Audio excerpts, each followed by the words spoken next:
as always, Ted, kick us off. Who do you have as your winner of the weekend? I thought about going with Major League Baseball since they've got Shohei Ohtani leading major leagues in home runs. It is going to be in the home run derby on Monday night. It's actually the first time in a long time. Like I'm really looking forward to watching it. It's going to be fantastic. Um, I thought when you said Major League Baseball, you're going to bring up that kid from Heritage Hall that went third overall. Did you see that? I didn't see that. No, Oklahoma City kid got drafted third overall by Detroit. Jackson dang, Jobe, pitcher from Heritage Hall. That's big time, man. that is big time. That's awesome. Um, but Otani, this is like the biggest biggest story in sports that no one's really covering. You've got a major league ace on a team, a legitimate ace pitcher on a team is also leading majors in home runs. He's already hit 33 home runs, on pace to hit over 50 home runs this year for a pitcher. That is absolute insanity, and he's going to be in the home run derby on Monday. It's an awesome story. By the way, I saw a picture this weekend of Otani without sleeves on. That dude is a unit, bro. Like I didn't realize, and I've watched quite a few of his games. I see all the highlights, and what he's doing is absurd. I mean, it's absolutely ridiculous, but he is a big ass dude. He is. Yeah, I don't know what. Do you know what he's listed at, like height and weight? Well, let's get the old Google machine. This is podcasting gold right here. While I Google Shohei 6'4", Ohtani, 210 is what I've got. 6'4", 210. His Wikipedia's got him at 6'4", and yeah, that's what he's. He's a good 210. That's what he's listed at on the roster. 6'4". That's a big dude. It's a big dude. I just think it's an awesome story, undercovered. Um, Never happened before. How It's amazing. I wonder 33 home runs right now. The next closest is 5 away. Vlad Guerrero. who is also a big deal, but I wonder how big of a deal he is in Japan. You Oh know, my! like I how mean, it's sometimes it's hard for us to understand like just how famous an athlete is in their home country. I bet it's insane. because baseball just massive in Japan. Like anytime a player comes over here to play, it's a big deal. And to come over and be an ace, I think he's got like a 3.1 ERA, which is, I mean, insane in the majors right now. I think he's 4 or 5-1 as a pitcher. It's awesome. I think it's great. I can't wait to watch it Monday. But I ended up going with the Joker. Djokovic wins another Wimbledon, which is insane. It's his 20th Grand Slam. Okay, he's won 3 straight Wimbledons. It's his 6th Wimbledon overall. He's got 9 Australian Opens, 3 U.S. Opens, 2 French. He's won the first 3 majors of the year, the first to do that since 1969, and has a chance to do the calendar Grand Slam, be the first ever to do it since Rod Laver did it in '69, 52 years ago. And it's awesome, but I feel like he's way less talked about than any other tennis guy that has accomplished any type of feat like that. You know why? Because people don't like him. Yeah.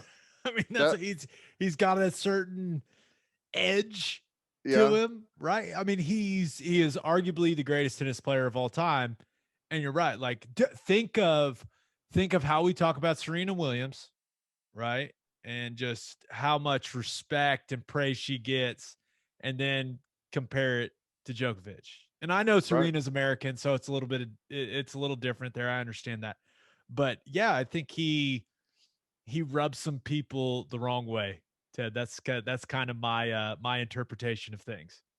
Well, he's had a hell of a career, and I guess is he tied? He's tied with Federer with 20, and my And guess is he's Nadal. gonna, yeah, and Nadal, and my guess is he's gonna end up surpassing both of them. Yeah, well, he's smoking both of them every time they play. Right. right now. He's So 34 now. I, 34.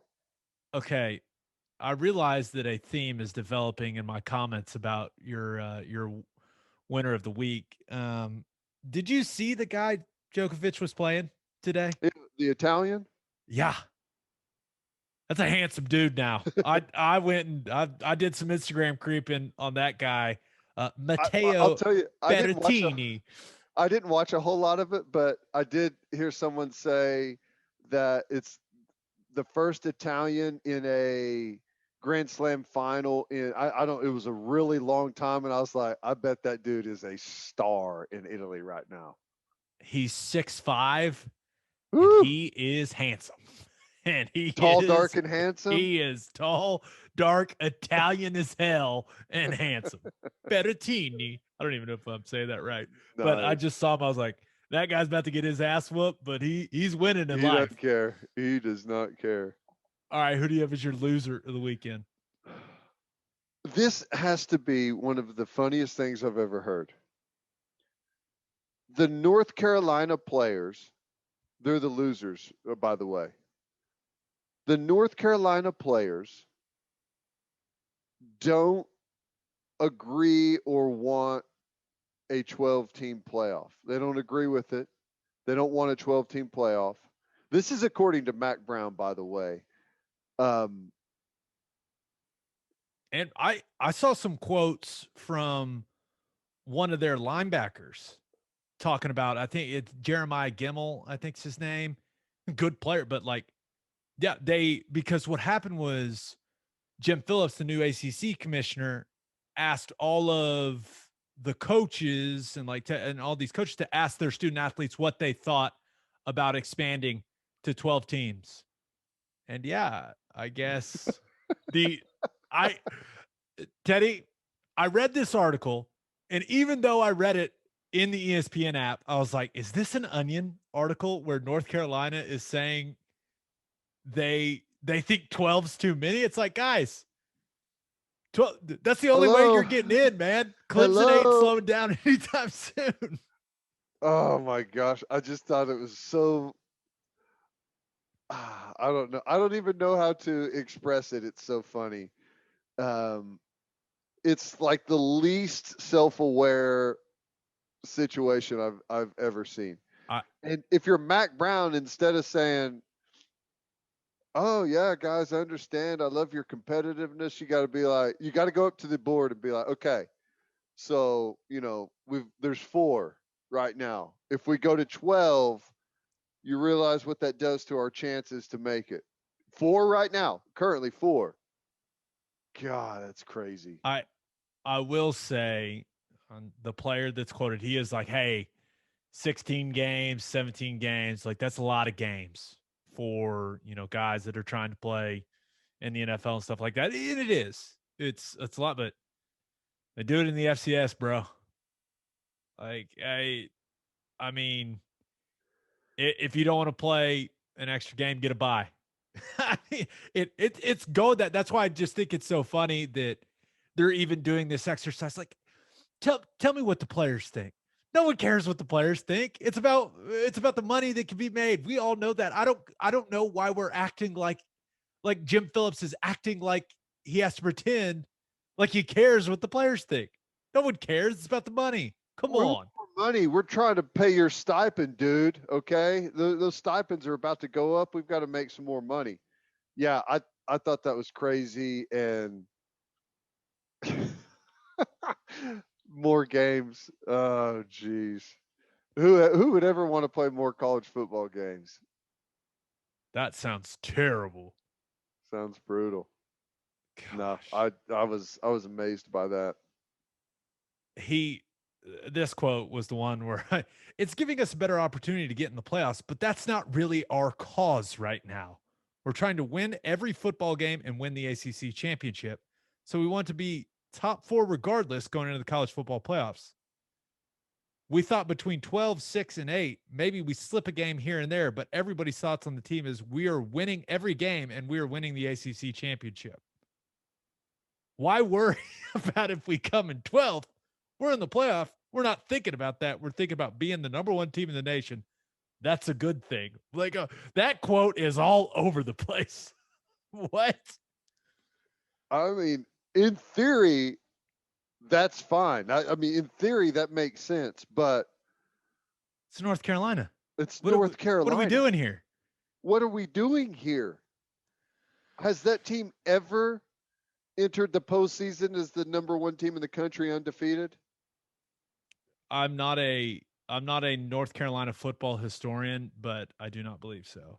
I could be wrong. Okay. They probably claimed a national championship at some point.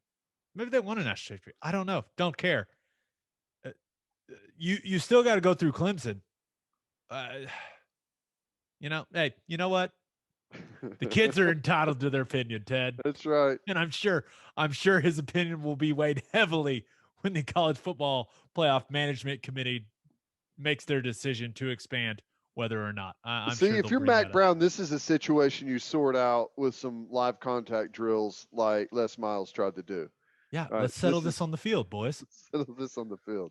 You don't want Okay. to 12-team playoff? Okay, let's go see.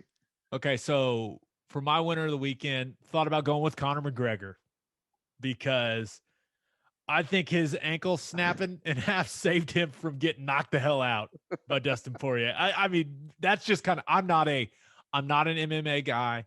I will watch these big fights, right? Just so I can have the ability to talk about them. This one, actually, I kind of liked all the trash talk around it. I was like, all right, let's see. And McGregor's a draw. He is.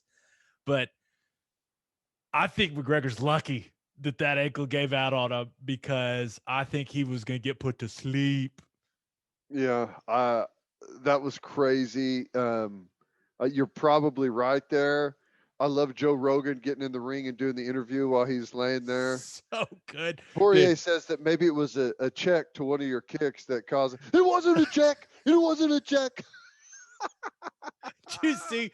So he's been talking all that trash about Poirier's wife, right? And she comes over across the ring and just flips him off. It was awesome. While he's laying there in the air cast thing. Dude, I mean, it was it's worth watching. It's awesome. It was awesome. That's the thing about Conor McGregor. Even if you love him, if you hate him, something wild is going to happen. He's going to get knocked out. No one breaks his leg on the bingo card and gets interviewed while he's sitting against the fence. I mean, it was crazy. Regarding that fight, did you see Arash Markazi's tweet? I don't know. Okay, you're going to love this. And this is why I didn't send it to you, because I was hoping you wouldn't see it. This comes from Arash Markazi, who says, Dana White said of all the celebrities, Clemson defensive coordinator Brent Venables was the first one to ask for tickets to McGregor Poirier 3 back in January. Wow. Okay. Can you see BB? Oh, yeah, knock him out. Chomping at the bit down there. How about that? Look at BV trying to get in on you hand me some tickets to the big fight. That's awesome. That's funny. I love that. That was about as star-studded of a fight or anything that we've seen in a long time, wasn't it? Yeah. There's a lot of dudes there, right? Baker ringside, living his best life. It would have been nice to at least watch McGregor get knocked out as opposed to his leg just snapping in half. That was kind of boring. I was like, oh, come on. But it was I don't think it was going to end up very well. Oh, and speaking of getting knocked out, we were all winners this weekend when we watched Greg Hardy get put to sleep. Ted, the NFL, it's a brotherhood, right? I've got multiple group texts going with guys that I played with in the league, and we may not celebrate anything more than we celebrate Greg Hardy getting knocked out. It's so, I mean, watching that scumbag get put to sleep is fantastic, and it's even better when it comes via the hands of a guy that looks like Bam Bam Tuivasa. That was, just chef's kiss. It was fantastic.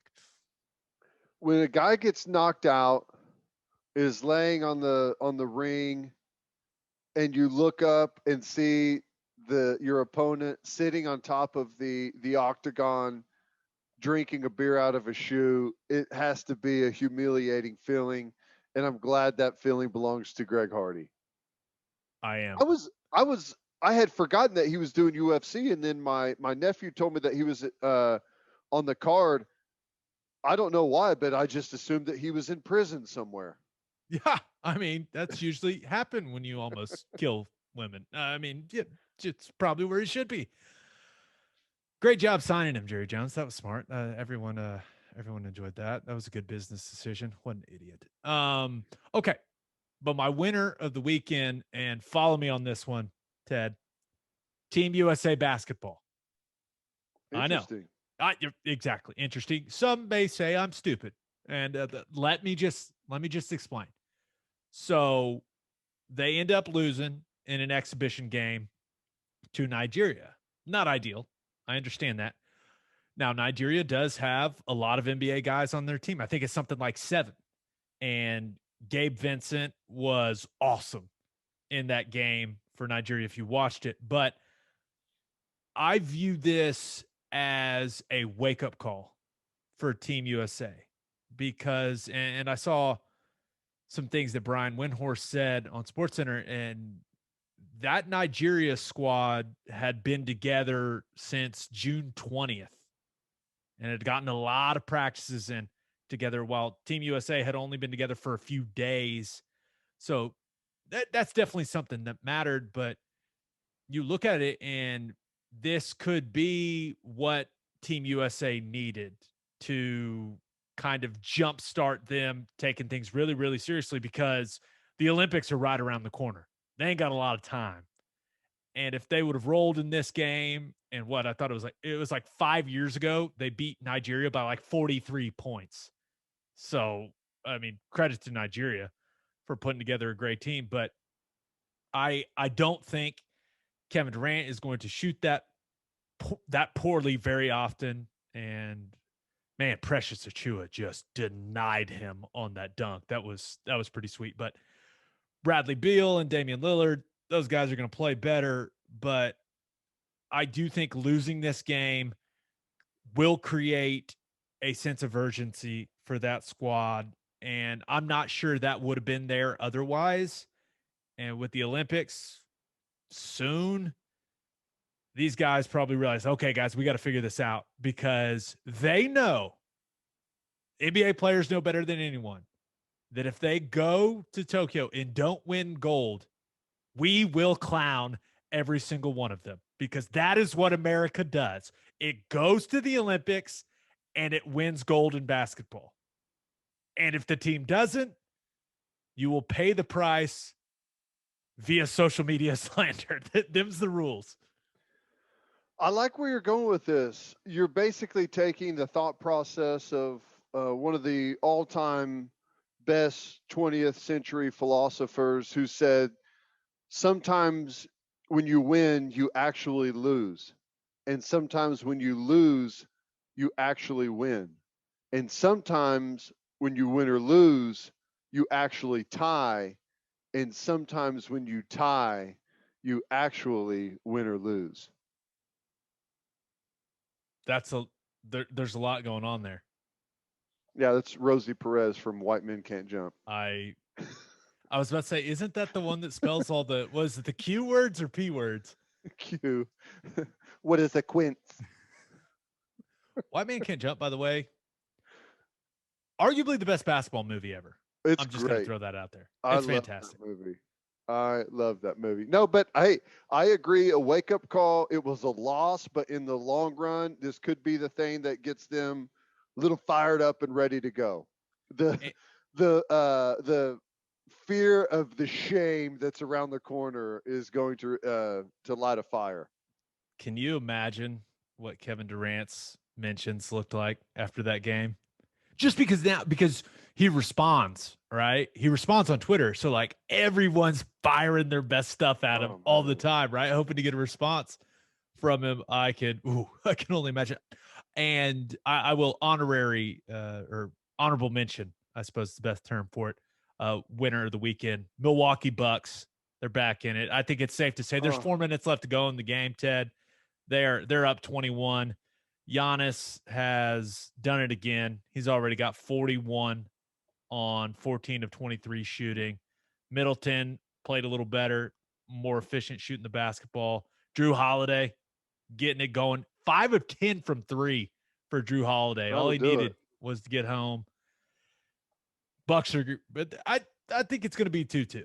I mean, this is going to be a really, really good NBA final. So I just want to be entertained. Don't really care who wins. I know a lot of people around here are cheering for Chris Paul. That's great.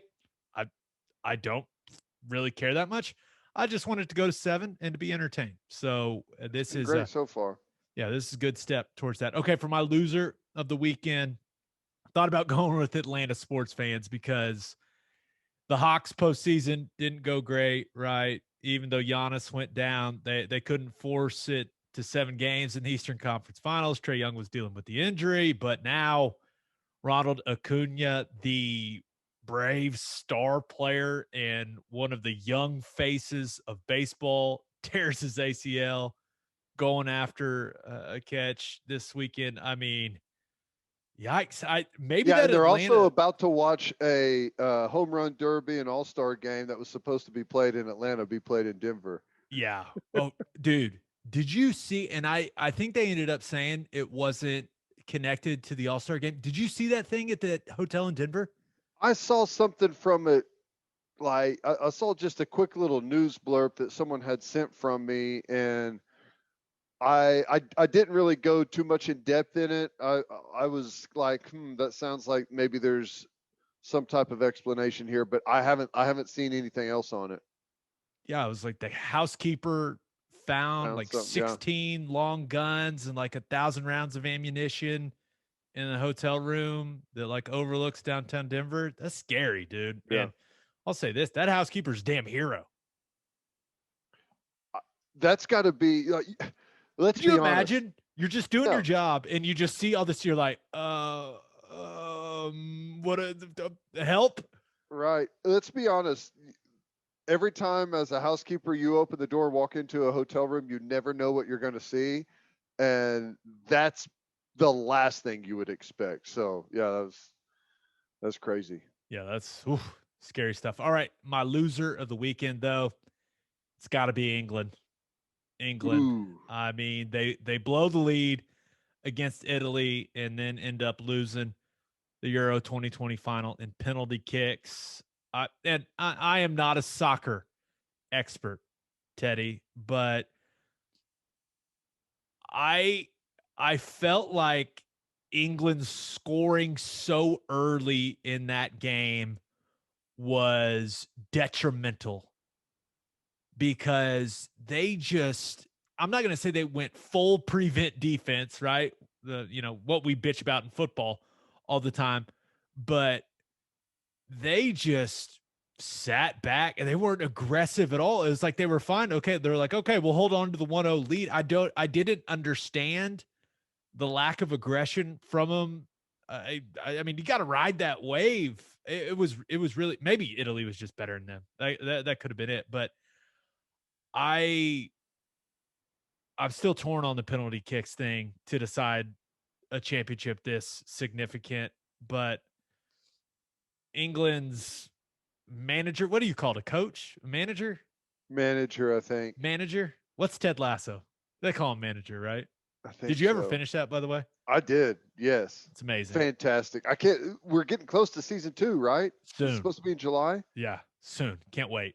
But England's manager subs a couple of young dudes in at the very end of extra time so they can take penalties and then like none of us saw it coming. Both of the young dudes missed the penalties and I felt bad for those guys from England. What was it? Rashford, Sancho, and I think it was Saka, the 3 guys that missed in the PKs, or I guess they didn't miss technically. They were of poor quality. That's what Yeah. guys in soccer say, right? Poor quality, something like it. Poor. Wasn't this going to be the first Euro championship that England would have won? I they feel don't like have it one, right? was going to be the most significant thing that's happened for England soccer in like 100 years. I don't know that, but that's how that these people complain about it like it's been forever. I don't know the last time they've won They something won a significant. World Cup recently, right? I feel like I could be wrong on that, but it seems like it was pretty significant. Oh man, that's awesome. I love it. Sorry. Uh, I'm Googling it right now. Last England soccer championship. Uh, okay. The title of this one says Redeemed Italy extends England's misery. So 55 years of Ooh, English heartache in major tournaments. So yeah, it's been a while for the English. brutal. You're right there. PKs and you can't get it done. Ah, Shouldn't have gone with the, pack it in and just try to hold on approach. Never works, man. well, stay Be aggressive. aggressive. Be Be aggressive. aggressive. You're right. Hey, GGRESSIVE. Come on, England. Uh, I have a significant amount. I got onto my 23andMe to look at it. And by the way, my genetic breakdown, it should just say white in giant letters. It's just like 99% Northwest European. It's like, oh, okay. So I'm the whitest person on planet Earth. Got it. But I was like 29 or 30% English and Irish. So I was like, maybe I'll cheer for England. And it broke my heart, Ted. yeah, well, Just keep there's it always simple. next year. Not all the penalty kicks thing. Once again, I don't know anything about soccer, but I feel keep it simple on those. Quit all the choppy stepping and trying to fake and play the mind games. Just kick the damn ball. Kick it Kick it. hard at one of the corners. That's all you got to do. Yeah. Like that McGuire guy did. God, he pounded that thing upper 90. See? Soccer Look at terms. What's up? you. It's What's amazing how up? much you picked up from just one broadcast. Oh, well, I watched quite a bit of the Euros. What else? It was on during the middle of the day most of the time. Yeah, It was great. it's And on good. that note, I did not expect to talk that much soccer, but here we Football. are. That was football. Ah, This is a football no, podcast. touche, but I'm gonna keep calling it soccer. It is. It's soccer. I Come on. agree.